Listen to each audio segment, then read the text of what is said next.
Welcome to episode 135 of Silver Lining for Learning. This is the host's Reflect episode, and we should be especially sharp at this because we had a couple extra weeks to reflect, taking 2 weeks off for the holidays.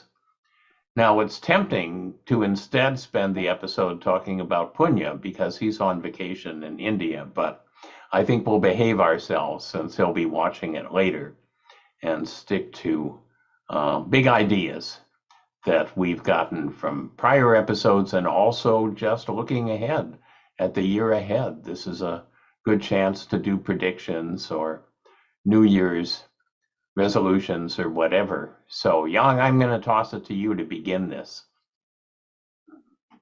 All right, thanks, Chris. And again, Happy New Year. It's late. We're still Happy New Year. We're approaching the Chinese New Year in a week. So next Saturday, we'll be doing the show on the Chinese New Year.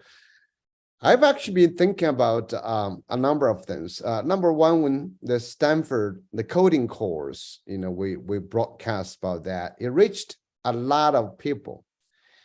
And then recently, I just got into reading a lot more about the 4-day school week. I don't know how many of you are paying attention to that. I was just doing some research. There are about 1,600 school districts in the US have switched from 5 days to 4 days a week of students. That's a huge growth since the 1990s when there were only over 100. Now of 1,600. And used to be only rural schools, small towns. Now recently, some more suburban schools get in that direction. So I was wondering about the Stanford course and the students in these areas when they're home on Fridays. And could they be taking online courses? Could they be working from with Stanford, Harvard, or Indiana, by the way, any other university, or my own university, University of Kansas? Could the students have online meetings, collaborations, teamwork? Because the data for the 4-day school week is actually quite confusing, depending on how you analyze it. Some will say, well, it did not never affect students, even during the 4 days. So 4 days are celebrated by parents, by students, and by teachers, actually. Because imagine if you're in the rural areas, you can take an hour to 2 hours, a bus to schools. And now you don't have to do that. But also academically, they were using test scores.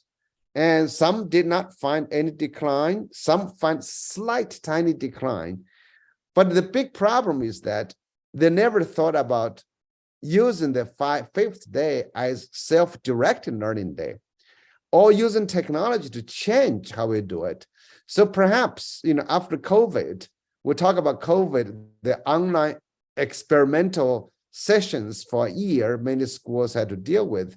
Maybe we can have 1 day online or 2 days online. Maybe students don't need to go to school as much as we thought. So that is really my big thinking about where do schools want to go. I'm happy to say the 4-day school week as a concept is been talked about and has caught quite a number of reports in the Guardian, in the Heitner report, and the Education Week report. So that was really my big thinking. Kurt? Well, as you talk about code in place and we take a reflective look back at that, and we're talking about a program that works with 10,000 students from over 100 different countries with 900 plus volunteer teachers, and they interview them, how they find the time to interview and find the people that match what the program needs. The logistics involved in that have to be kind of daunting, yet they're doing it with smiles on their faces. And they don't seem to be troubled by the numbers that they're working with. And so that's impressive. When we talk about scalability, I did ask them a question about where they're presenting the research and if they're doing such research, and they said yes. If that's the case, and they're able to document what's been put in place for code in place, that becomes a real shining star potentially. But not only that, Chris Beach is a pretty young guy. And so is Jenny McGurra last week and Kimberly Clark. These are pretty young people that are put in charge of some pretty significant programs or taking the lead on pretty significant programs. Now they're not the teenagers that we had in the Nepal study. We're very impressive, and I've been interviewing them for the past year. And I just finished a paper and sent it off about the Nepal kids a couple of days ago. I'm happy to share it with all of you. That's really impressive what those students did on their own. But I thought Chris Beach and Jenny and some of the others that we've had on the show previously were extremely impressive in terms of their sense of the possibilities, of their understanding of the failures of technology and their attempts to work around it or overcome it or create communities around it so that we don't see the same failures that we saw for decades and decades and decades on. And Chris, I noticed you nodding your head a couple of times when Jenny was talking last week, so you may have a comment about that as well. But I think one thing Silver Lining is doing with the various shows we've had the last 4 episodes and previously as well is that I think we've been a silver lining in many ways. I think the people that, in particular, the code in place just blew me away. I mean, just literally, it was one of those programs where I said, what else is out there that we can bring on this show? Who else can we tap into? And can we do a series of such episodes so that people in the listening audience or viewing audience might be able to look at them and synthesize across them to the components that are commonly in place, as well as those things that are uncommon and what makes them unique in their respective places. Now, every place is not a Stanford. Every place does not have the alumni of Stanford, nor the resources of Stanford. But these 3 people, and I'm sure there are many more, were doing a lot of this on their own. I mean, they were taking the wherewithal to see the potential and to see it through. And not only to see it through, but see it through another phase and another phase. And they weren't stopping. They were not stopping. And I think Jenny was the same way. She's if you know her bio and her background, she's had a series of such projects previously. Not always at Google, it's more recent incarnation of Jenny. But some of these people they look really impressive in terms of their current projects, but they've got a background, a history, and experience level that was early on in their careers. So how can we get young people in the field of educational technology or in educational reform, those kinds of experiences early in their career, so when they get to the stage where Jenny is at now, 15 years later after her degree or whatever, I'm just guessing, they're able to take it to the next step? Are there stages or phases that people in the field of instructional technology or learning design and technology and educational reform efforts go through? What would those stages be to enable them to become leaders? So that's one issue that I wanted to raise today. I've got another one I can wait on, but that's one thing. I'm curious to hear either your reactions to it. And Young, I really appreciate you pointing out the changes in the work weeks or work schedules and the number of schools that are amenable to doing it, both in rural and in more suburban or urban settings. That's another strand of silver lining for learning, I guess. Chris? So, Young, I also appreciate the point that you made.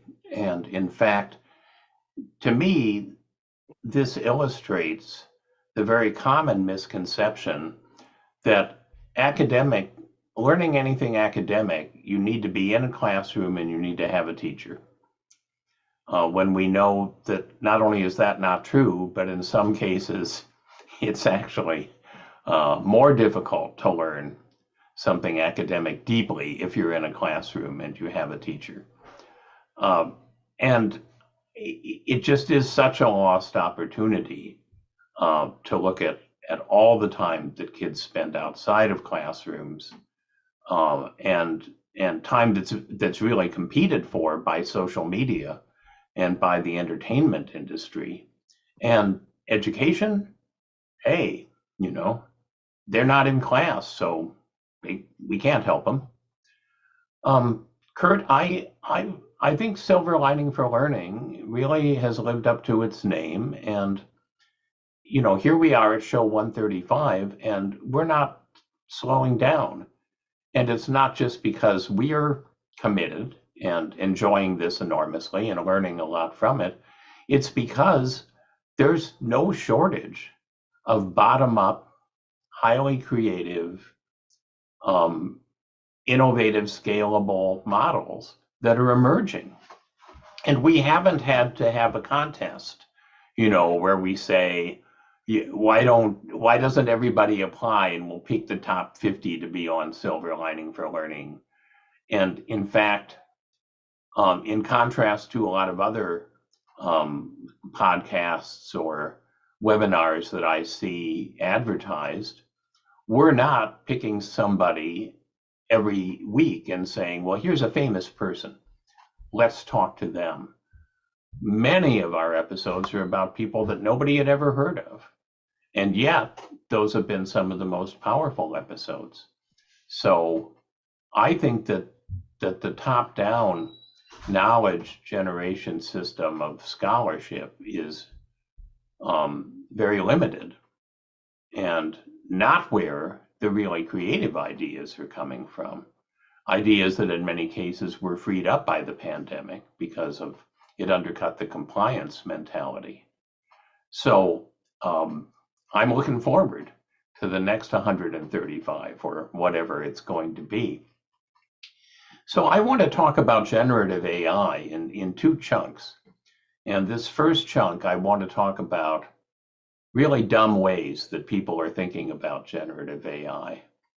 And then in the second chunk, I want to talk about lost opportunities where there might be gold in generative AI, but people aren't talking about that. They're after the fool's gold.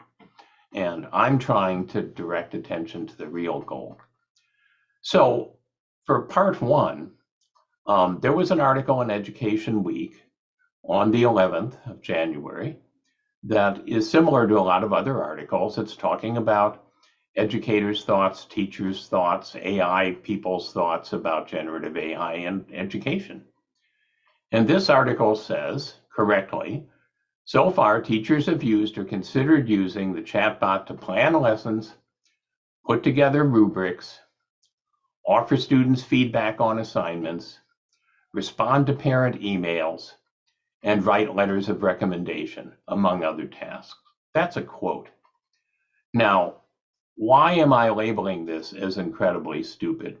Well, there's two reasons. One of them is we've talked on this program before about a kind of resistance to any form of educational technology where teachers will say, you're just trying to put us out of business. You're trying to bring these technologies in, and then the technology is going to take over our jobs, which is really a silly assertion. CAI, 30 years ago, went in that direction, and it was a massive failure. Intelligent tutoring systems 30 years ago were successful in a narrow range of things, but despite numerous efforts, have not been able to broaden that range. And so the fear on the part of teachers, on the one hand, of being sort of replaced by technology is silly compared to assembly line workers, for example, being worried about being replaced by technology. But then it's the teachers that are saying, oh, this can write my lesson plans. This can write my recommendation letters and my letters to parents. Well, if you're going to portray yourself as being able to be replaced by an app for those tasks, maybe you should be replaced by the app, and maybe you should be replaced by a teacher who knows what they're doing. So you just can't make up the kind of inconsistency in people's responses to learning technologies. So I want to talk about where the app can be helpful in reducing teachers' burdens, which is a very legitimate goal. And the article talks about the fact teachers are overburdened.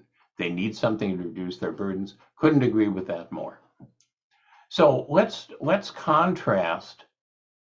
Let's talk about automatic grade books. You know, the electronic grade books have been a huge success, and they don't really have a downside. They save teachers a lot of time and effort entering grades, calculating grades, and so on. And it's a calculation, it's a reckoning. Whether a machine does it or whether a human being does it, it comes out the same. So if I do a lot of work thinking about intelligence augmentation, which is how do effective partnerships between humans and machines work. And machines are good at reckoning, which is what an automatic gradebook does. But to say, oh, this can do lesson planning, well, that creates the mistaken image that a lesson planning is really just kind of a one-size-fits-all thing. So whether you're teaching a gifted and talented class in an elite school district with huge amounts of funding, or whether you're teaching a marginalized group of students with very little funding and resources, you just say to Chat AI, hey, give me a lesson plan on the periodic table. Bang, there you are. I mean, really? Really? Letters of recommendation?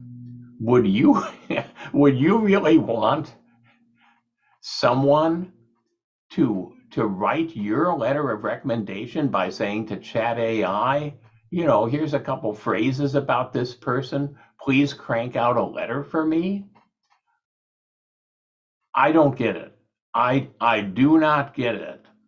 But the point is, if you understand intelligence augmentation, you can look at what teachers do, and the parts that involve judgment, like lesson plans tailored to a particular group of students, like writing a letter of recommendation about a particular person with human strengths and weaknesses, that should be done by people.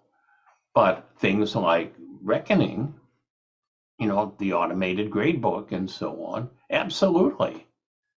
Use whatever app you can. You don't need AI to do that in many cases. So I don't know.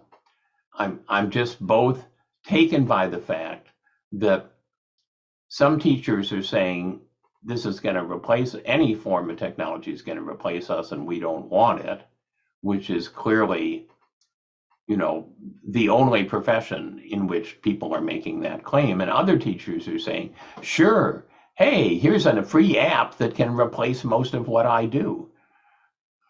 I don't know. Thoughts? So, Chris, that's very interesting. Over the last few days, a number of people have asked me about this, but one of them actually strikes me as interesting. I have a doctoral student who is writing his dissertation. He and I were chatting about Chat GPT. And we're talking about, he was worried, you know, maybe the Chat GPT can write my dissertation now. I said, well, you can give it a shot, you know, just give the data to the machine, see if it can crank out a dissertation that will be accepted by a commit members. It could. I don't know. I've never tried it. I should try that. You know, it's so I think it's interesting to say when you talk about what teachers can do, what Chat GPT or any other machine can do.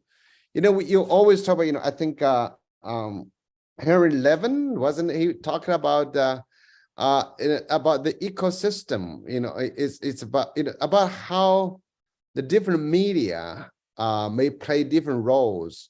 But I think a big question is this: is there are definitely teachers, or not only teachers, managers who would write letters using Chat GPT.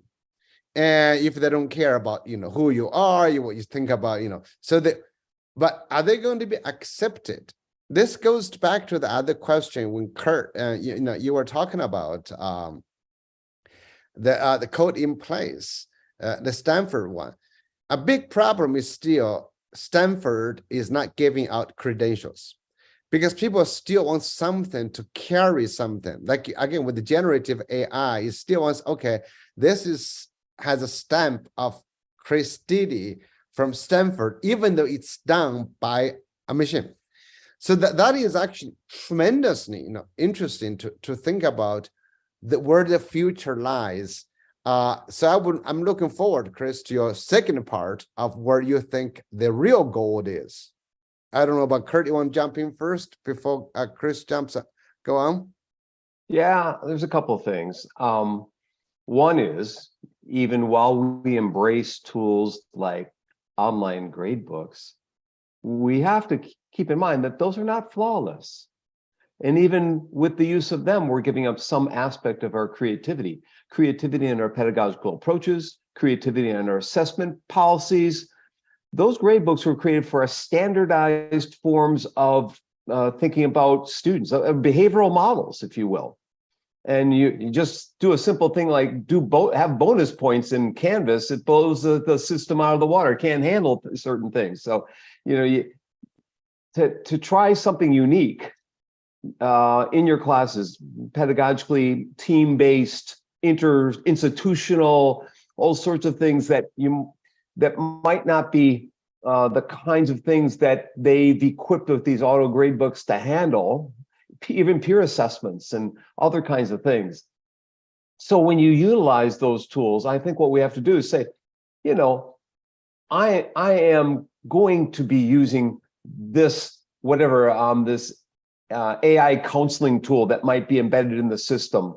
But keep in mind that this is the first time I'm going to use it, or this is the second time, and here is the backstory to using it. Here are some flaws that has happened in the past.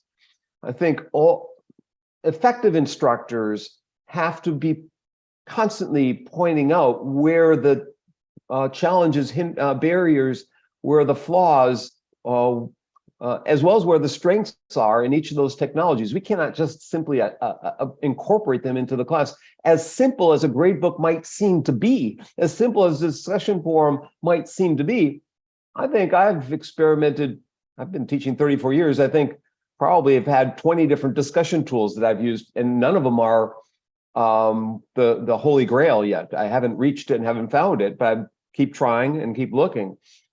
So when we get to AI-based tools and teachers relying on them for auto-generating of recommendation letters and to write Chris's honorary doctorate letter and all this, what I think would be good for is the starter text to give us, just to show me a few possible sentences and I'll rewrite them, at least it gets my brain. I think they can overcome procrastination and getting us just in that mindset to be writers, to be thinkers, not to rely on them to think, but to spur our thought, to rouse minds to life, as Vygotsky and Rogoff and other people have said. I think they can be the outside other that we have a conversation with. And so this week I attended a ChatGPT session among teacher educators. I think a lot were history and social studies teachers, but there were from many disciplines.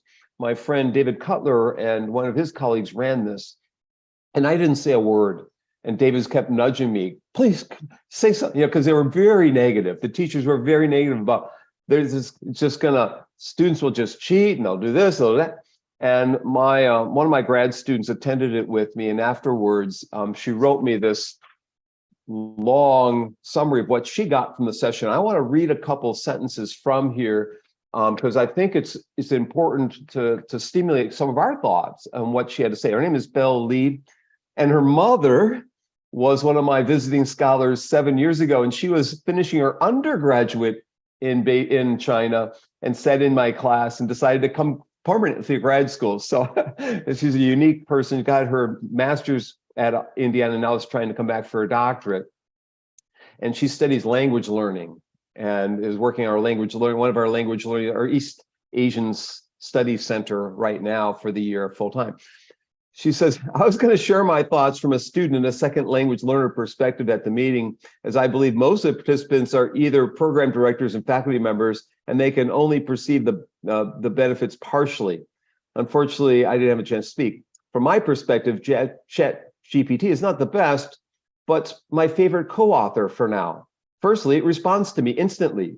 Whenever I have an idea I want to share and talk about it, GPT is always there to listen. Second, it helps me organize my thoughts. Sometimes I may have a fuzzy idea that I'm struggling to put into words. By talking to ChatGPT and articulating my ideas in a way that ChatGPT can understand, it helps me with the words. It helps me articulate, and it gets me to think, and gets me articulate my ideas in a way that GPT can understand. It helps me to sort out my ideas.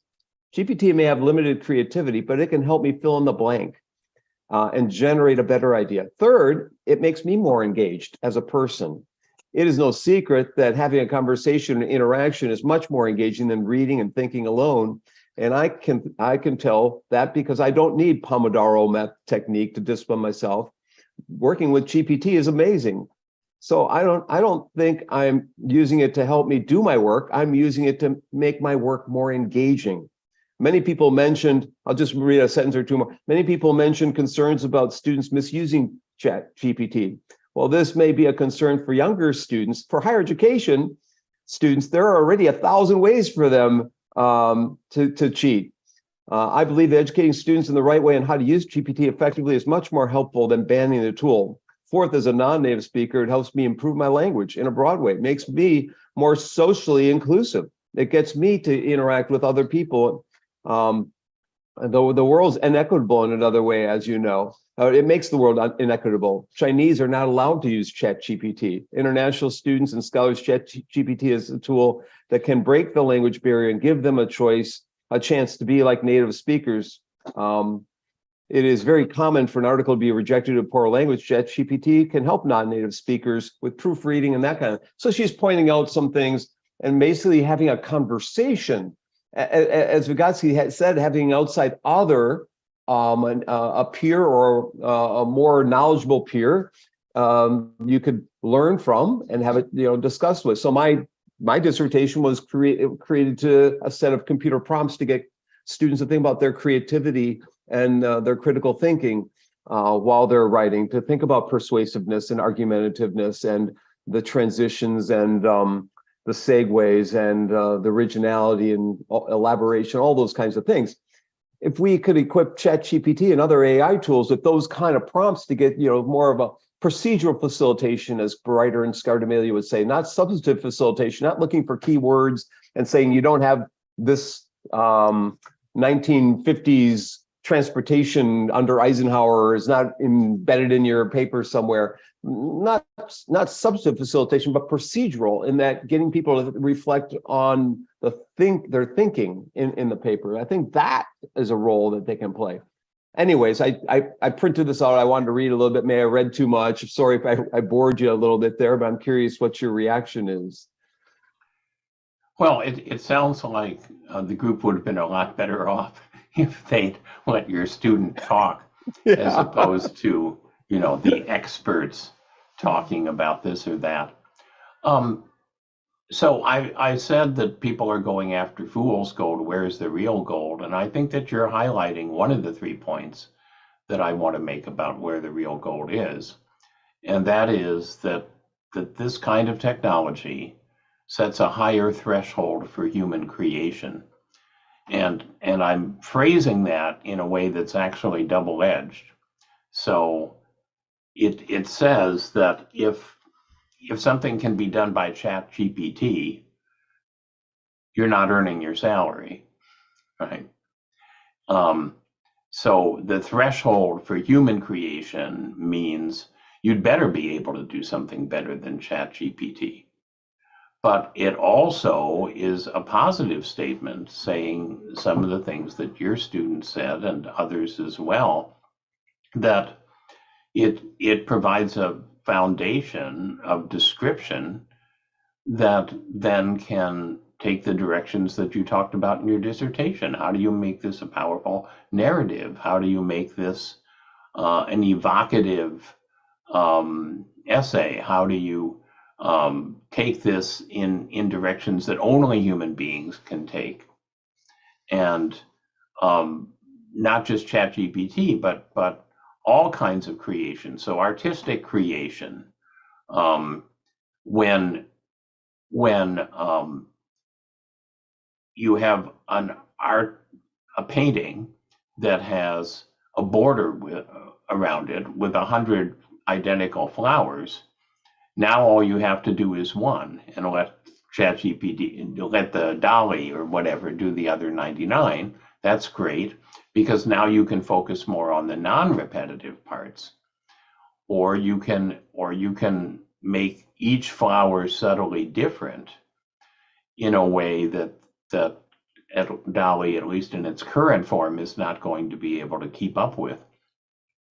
So I think that this concept that this is not only a thought partner, but kind of a doing partner. Here's version 1.0. How do you get it to version 4.0? Because ChatGPT version 1.0, or maybe even version 0.7, is what it can do. And I think that preparing people for that higher threshold, both in the positive sense of we're going to see more elaborate human creations that have been made possible because people can put their time into making the human parts better, and people are who try to use it to write stuff that's just formulaic because they can use it and then they can go read the newspaper or something, they're going to be in trouble as people look at ways of creating efficiencies. So that's one kind of goal. We should be thinking about not having any student ever write a descriptive essay again, but taking the description and demonstrating that you can take it in different powerful directions. That's what the assignments should be. And you can't cheat on those assignments unless, of course, you use ChatGPT for grading, in which case you can cheat. So that's one of the 3 pieces of gold. The other 2, quickly, one of them is that people talk about the fact that all politics is local, all decisions are really local. And it's been hard for people, for example, to respond to climate change because you look at the news and you see what's going on in California and you say, well, that's California. I live in Idaho. You know, I'm not near the ocean. What's this got to do with me? And we've been limited by the fact that to understand what it's going to do with you, people have to do studies. So, for example, I might say to my Boston's elite, in 2050, with the mid-range projection on climate change, this, and this are going to be underwater. And they say, well, how do you know? Nobody has done a study of that where they've modeled the specifics of Boston. Well, you don't have to do a study anymore, because one of the things that AI can do is to draw on different databases and synthesize them together. So you look at the topographic database for any local area, you look at the meteorological database for any local area, et cetera, et cetera. Water flows the same whether you're in California or Idaho. Water is apolitical. So you can make those kinds of forecasts.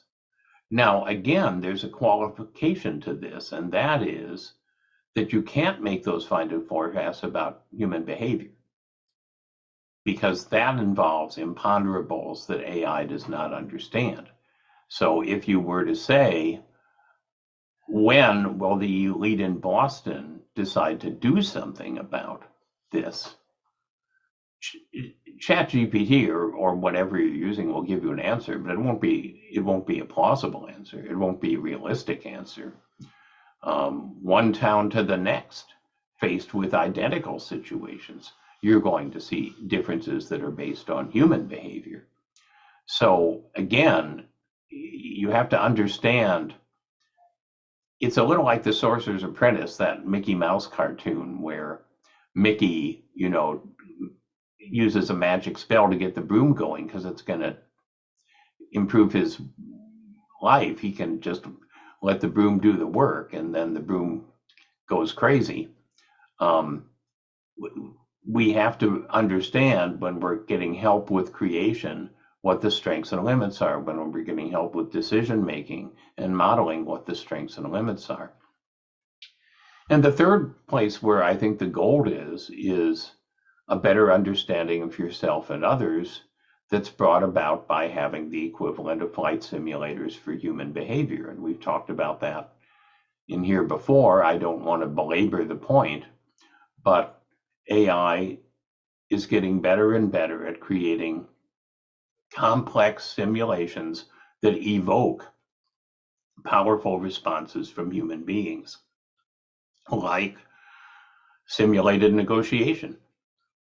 And at the same time, on the back end, having evoked all these rich micro behaviors, machine learning can find patterns in those, and coupled with human wisdom about which patterns matter, can provide powerful, just-in-time feedback and coaching to help people improve. So the optimist in me says, in a decade, we could have people making better decisions because they understand the local consequences of things that nobody has the money to do studies on. People are going to produce more powerful creations if they're smart enough to build on what machine AI can do as a baseline, and people are going to more deeply understand themselves and others and how they differ from something like AI if they use these kind of modeling systems. The pessimist in me says people are going to start, I'm going to start getting recommendation letters that were written by ChatGPT. So as usual, good news and bad news. Here, Chris, thanks for sharing this. I think there's an interesting thing that could happen that may never happen. Could happen is that, as with any new technology, it could push teachers beyond the comfort zone, right? We like when Google took place, Google has truly shaped our life. The Google Maps, Google Things, remember, even the Google dictionaries, and social media have changed. We had a lot of different hopes. And again, ChatGPT and DALL-E could technically challenge at least the teaching of writing or the writing of recommendation letters, or whatever this thing might be. And there's no question this technology will get better.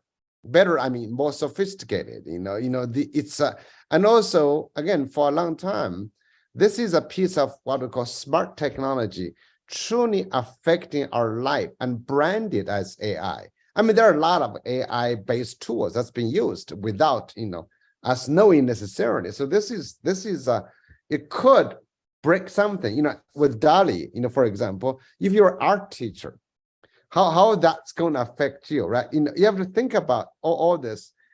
But then this means what we've been trying to think about on Silver Lining is removing teachers from the daily repetitive, mechanical, routinized work. But yet in schools, when you and Kurt talking about great books, why do you want to grade? You have a great book. I've seen teachers have 3,000 points each semester for students. Another thing, you talk about cheating. if a task, you can cheat on the task, that's not worth testing. I've always argued about that. If you can cheat on something, that's not testing. I hate it all my life. I've called, closed book tests, items. Remember we used to take them? We treat them so serious. Those are bad tests. They should not have even have existed. And so this should force our teachers to think about what they teach, what assignments they give, how they want to work. Hopefully that can happen, as Kurt's talking about the meetings you had. I hope teachers will begin to debate, to discuss, to rethink about how do we move up, not lower, not try to shut down ChatGPT. I think that's a huge mistake. We shut down all the machines, but we should say, how do we enable it, like you guys were talking about, and to do better? I know we have a bunch of questions. Kurt may want to ask or jump in. Yeah, I think I'll pose one to Chris here, and I'll answer one of them myself. I think maybe I'll answer Dadzi's second question that I posted first here, and then I'll read John's question and Dadzi's question, or Bob's comment. So Dadzi asked in the middle, he says, why is procedural learning, procedural skills, procedural facilitation more important than substantive facilitation? Could I elaborate on that? Well, when Carl Bereiter and Marlene Scardamelio were working on the psychology of writing with a system called CISL, Computer Supported Intentional Learning Environments, which later became the Knowledge Forum, they were looking at students who were kind of naive in their writing process, the novice students who were basically knowledge tellers, and they were looking at what would help them become higher level thinkers and move to knowledge transformation. And what they found was when they would embed a series of prompts that were more facilitative in nature, such as getting them to think about the logical arguments that they were making and the persuasiveness and the deductive reasoning, inductive reasoning, and all these kinds of things, when those were embedded in the software system at different points, and it was a peer-based system. It was also a database that housed students' papers, so they could juxtapose a paper that a student was writing against a peer paper from previous semesters or previous years. So they had this gigantic database, almost like AI, if you will, that they could call up and compare what their prose to other people's prose and think about the interconnections between what they were writing and thinking and those of their peers. It had other features to it. At the same time, by the way, my friends, so Bereiter and Scardamelio were in Toronto, nearby you, Dadzi, you're in Ottawa. My friends up in Winnipeg, Canada, my Auto Twos and a guy named Bob, I can't remember Bob's last, they were creating a similar tool called a Knowledge Builder that I had a chance to play with and test out for them when I was at West Virginia University. And what we were trying to do within those systems was to get students exposed to those kinds of procedural prompts, but then to internalize them. And just like in systems like Illinois created with the reciprocal teaching models and other similar programs in the 1980s and 90s, people were trying to embed metacognitive-like prompts for teaching reading, teaching math, teaching writing, and getting students to internalize them. And they found in reciprocal teaching, even if students told and talked about and discussed the wrong answers, they were still increasing their comprehension skills on tests because they were getting at the strategic knowledge, the process, the procedural knowledge, if you will. So procedural prompts are more powerful because they get at the learning strategies, the strategic approaches, and move us away from one right answers and move us away from becoming knowledge tellers. And so I think the same ideas should apply to an AI-based systems, and we should be thinking about equipping these AI tools, which Paul Kim, one of our earliest guests on this show, has done since we've had him on the show. He's expanded on the SMILE project, the Stanford Mobile Inquiry Learning Environments, to have AI-based questioning embedded within those systems and to evaluate the levels of student questions. So this is an issue that we've been dealing with indirectly or directly for the last 3 years. And I think it's an important one. And it's something we should come back to. We might actually think about having a panel of folks like Paul Kim and others to talk about the importance of question asking and internalizing those procedural thinking cues and prompts and what benefits that has. And maybe we bring a couple of metacognition researchers as well to talk about that. So Dazi, thanks for raising the question. I hope I answered it. I'll check out in the YouTube and I'll be there in a second. I want to go up back to Bob Nelson, who says adults, and he raises an important point that adults in urban schools can provide things that AI cannot. And he says provide essential support beyond those academic tasks, more psychosocial, emotional kinds of support, in particular counselors. And no AI can offer timely, appropriate responses to the personal needs that young people bring with them to school and might increase or accelerate during the day. So how do we pair with that? How we deal with that if we increasingly move to an AI-based forms of education when students are going to continually come to school with these psychosocial, emotional issues? And I'll read Dazi's question as well, Chris. Dazi says, we need to understand AI and how it works. AI is not a black box that humans program it and put data into it. AI alone is prone to errors. It's best, as you point out, Chris, the best model is AI and collaboration, human collaboration, which Chris wrote about in the late 1980s. So either Bob's or Dazi's comment, Chris? Well, I want to begin by just saying that I agree, Yang and Kurt, with the concerns that you raised, even about electronic grade books. Any tool is, whether digital or not, is designed to do some things better than others. A hammer and a screwdriver. You don't want to use a hammer on a screw, and you don't want to use a screwdriver on a nail.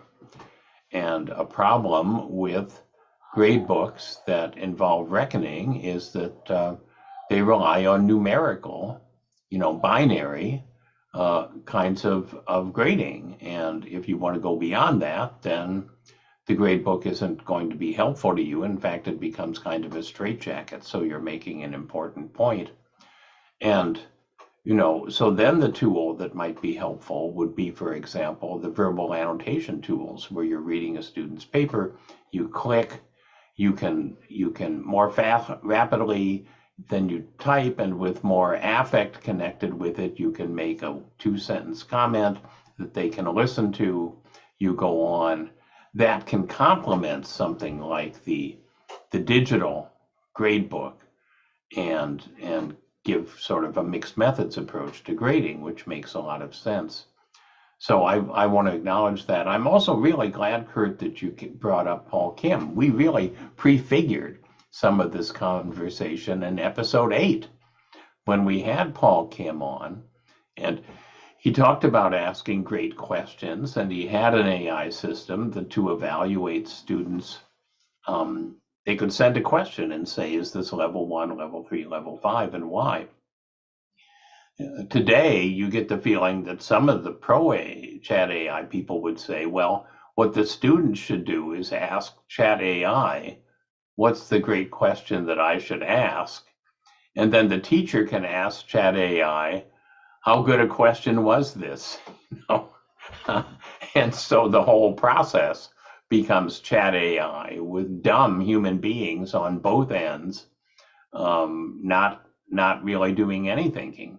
So I think that the whole point that Paul made, that we've each repeatedly made across the episodes, that this is about augmenting human thinking. It's not about automating human thinking, is really crucial as we look at this.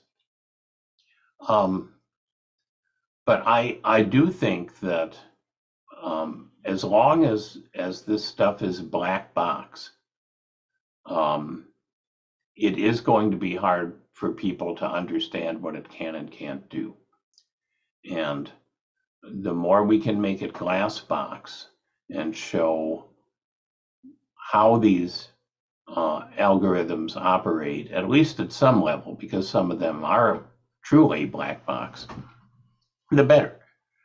And hopefully the discussions can shift from naive discussions about fool's gold and missing discussions about the real gold to people just saying, okay, there's a new kid in town. What makes him tick? You know, What- Chris, I think your advice should be shared with all the ed tech journal editors, because I'm predicting they'll be flooded with a lot of studies about Chat GPT and Dolly, and there will be studies pursues the fool's gold. You know that's going to happen, and some journals will publish them, they will. It's I think I'm predicting actually in the next 2 years, you will see an influx of all this generative AI based educational technology publications, including actually Kurt, our friends, ETD, ETR&T, whatever the journal is, all this. And this is going to be, it's going to be sad, as we've seen this before, right? Just from every wave, you're going to see this. And so I think all the journal editors and reviewers should have a good discussion about where the real gold is, where the augmented human thinking is. Because as I'm kind of thinking about this, who would want to cheat? If you have I'm going to have 9 students next year and this semester. We're talking about education, innovation, and change. Technically, they could have the thing to write a paper. I mean, Chat GPT. Technically, they could. I'm sure they can, And there is probably no way to feed it back to Chat GPT to say if it's, generated by Chat GPT. But what I'm trying to say, okay, in my course, there's no incentive for you actually to have the Chat GPT, because I try to make this course personal. Everybody has to develop a personal learning plan. I mean, unless you don't want, you pay the $500, $1,000 for the course, you come in here, you just want to get a grade. Who cares, right? In that sense, you don't care, just, you get a grade. But so how do you incentivize this kind of cheating? I think that's going to be quite a lesson for all the teachers to think. Well, Yang, you've just given me a great idea, because the real weakness in scholarly journals is all these authors and all these reviewers. The 3 of us should just start a journal where everything's written by ChatGPT. Yeah, and people can read it, because after all, ChatGPT is really smart and writes well. And we don't have to mess around with any of this stuff with authors and reviewers. We can just cut to the chase. I think it's good. We should say silver lining ChatGPT. Every week we publish one article written by ChatGPT about EdTech. Well, if we could figure out how to hook it into Zoom, we could have a 5th host that was ChatGPT, in real time, making its comments on things. And if over a period of 5 weeks it was better than one of the human hosts, then that person goes off the show. Well, we can ask ChatGPT to tell us how to connect it to Zoom. It might give us that answer. The other thing that has me thinking here is this movement towards AI-based tools and systems different than all the previous moves that we've experienced in our collective careers?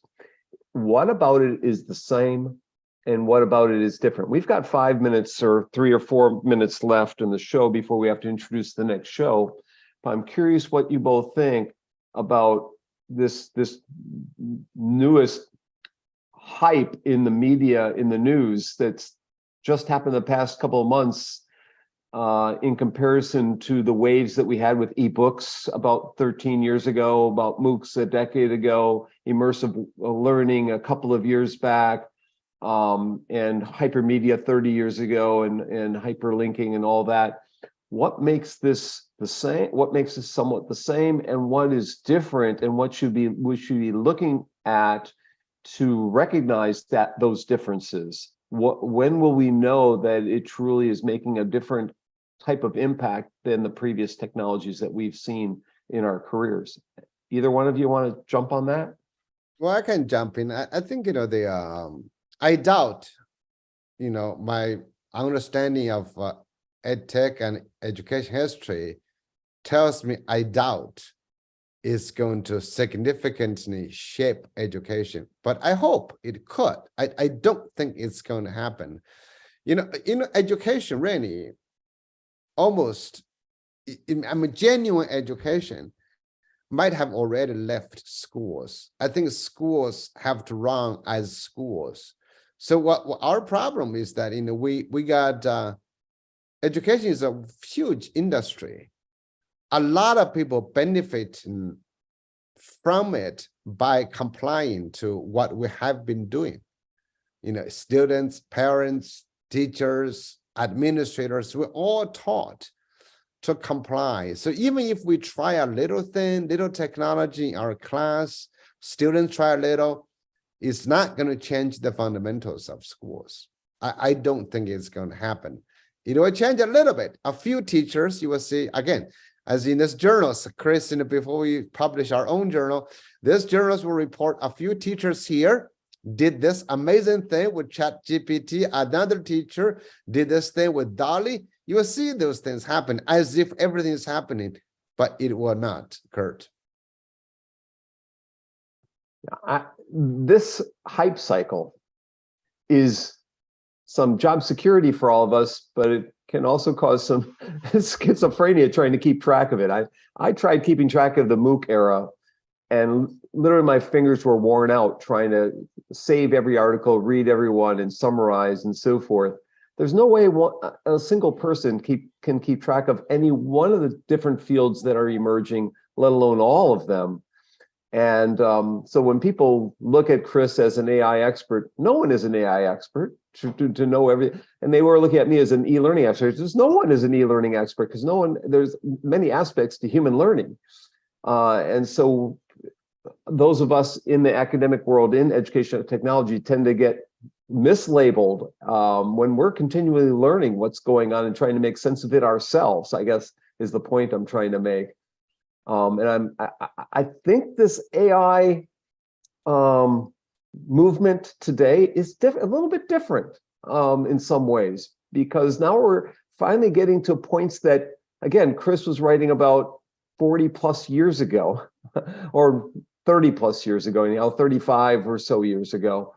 And, the augmentedness of AI offers different possibilities for humans to evolve their creative thought and the generate higher quality products, thinking, interactions, conversations.